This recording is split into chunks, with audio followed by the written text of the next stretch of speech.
Subscribe कीजिए हमारे YouTube channel नाते रजा को और बेल आइकन को प्रेस कीजिए जिससे आपको हर रोज न्यू वीडियो की नोटिफिकेशन। सब्सक्राइब कुर्बानी करते हैं हम, हमें सुनाया जाता है वो भी सही है। जानवर जितना फरबा होगा पुलसिरात पर उतनी ही तेजी से गुजारेगा, बिल्कुल हक है, इसमें कोई शक नहीं।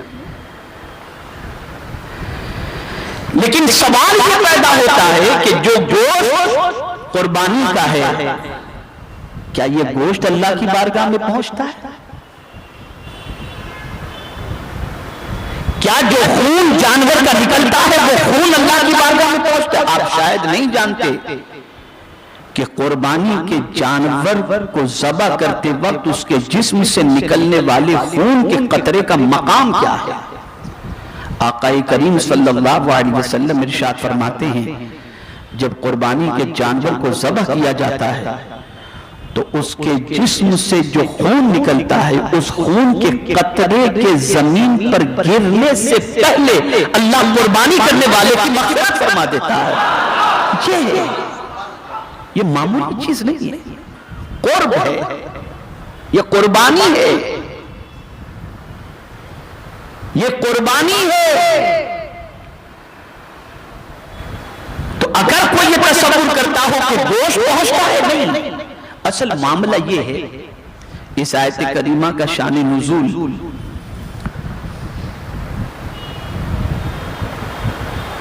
कि जमाने जाहिलियत के अंदर भी लोग कुर्बानी करते थे,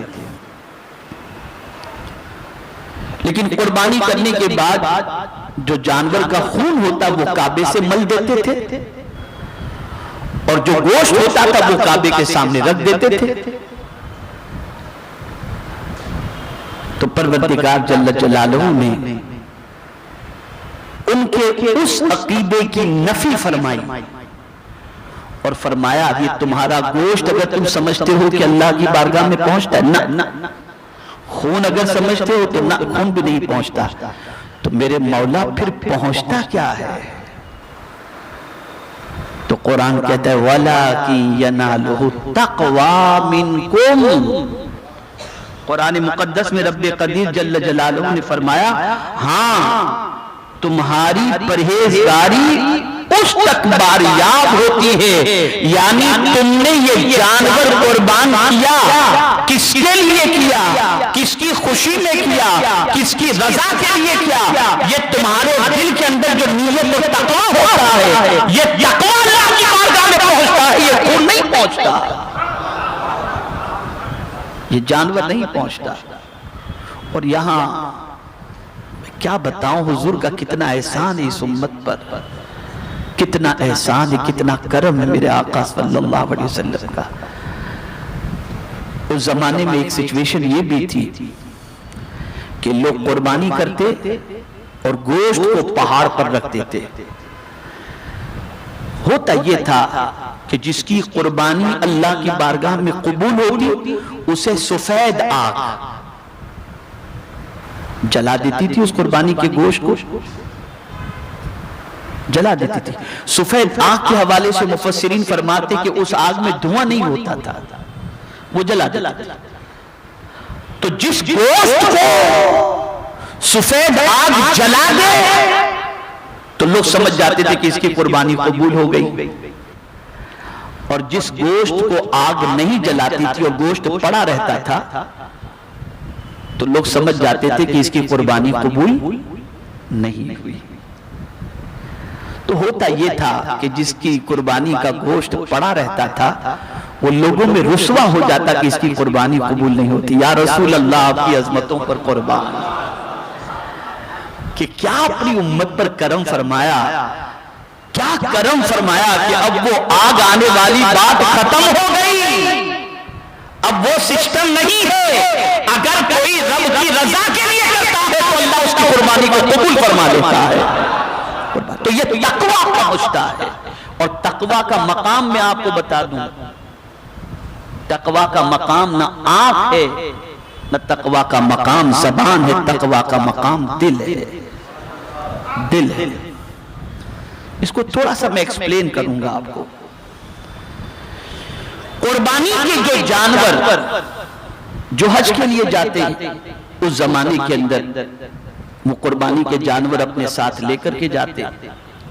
तो कुरान ने उन जानवरों के हवाले से फरमाया शाइर अल्लाह वल बुद्न जअलनाहा लकुम मिन शाइरिल्लाह, अल्लाह की निशानियां उसको बताया गया। कुर्बानी के जानवर को निशानी अल्लाह की बताया गया। इसीलिए कुर्बानी का जानवर आप भी अगर खरीद कर कुर्बानी के जानवर को लाएं, आपने कुर्बानी की नियत से खरीद लिया, अब ना आप इस पर सामान रख सकते हैं, न इस पर सवार हो सकते हैं, ये सारी चीजें अब आप नहीं कर सकते, इसलिए कि ये अल्लाह की राह में ज़बा होने को तैयार है, ये ज़बा होने को तैयार है। और मैं यकीन के साथ कहता हूं और आप सबका तजर्बा होगा कि आप रोजाना हजारों बकरे कटवाएं और आप काटने वाले काटते हो और उस बकरे का गोश्त खाएं या खिलाएं, खुदा की कसम वो लज्जत नहीं होती जो ईद उल अज़हा में कुर्बान होने वाले बकरे के गोश्त के अंदर लज्जत होती है, इसलिए कि वो अल्लाह की राह में ज़बा होता है, अल्लाह की राह में ज़बा होता है। तो कुरान ने उसे अल्लाह की निशानी बताया, अल्लाह की निशानी बताया। और फिर तवज्जो चाहूंगा, जाते हैं देखते हैं दांत तो सही है, सिंग तो सही है, जानवर लंगड़ा तो नहीं है। एक यही वक्त ऐसा होता है कि अल्लाह की राह में जिस जानवर को ज़बा करने के लिए जा रहे हो तो उस जानवर को पूरा चेक किया जाता है कि उसमें कोई ऐब तो नहीं है। जरा सोचो, जानवर में ऐब तलाश कर रहे हो कि कहीं कोई ऐब तो नहीं है, और अगर ऐबदार जानवर है भाई नहीं, कुर्बानी नहीं करना है, ले आए और ऐब पैदा हो गया, नहीं करना है ना। तो क्या ये ऐब साल में एक मर्तबा ही आप जानवर ही में देखेंगे? जरा कभी अपने अंदर भी तो हम झांक करके देखें। जानवर में जिस तरीके से ऐब देखते हैं, कभी अपने अंदर भी तो ऐब देखें। वो लोग जो अपनी इबादत पर गुरूर करते हैं,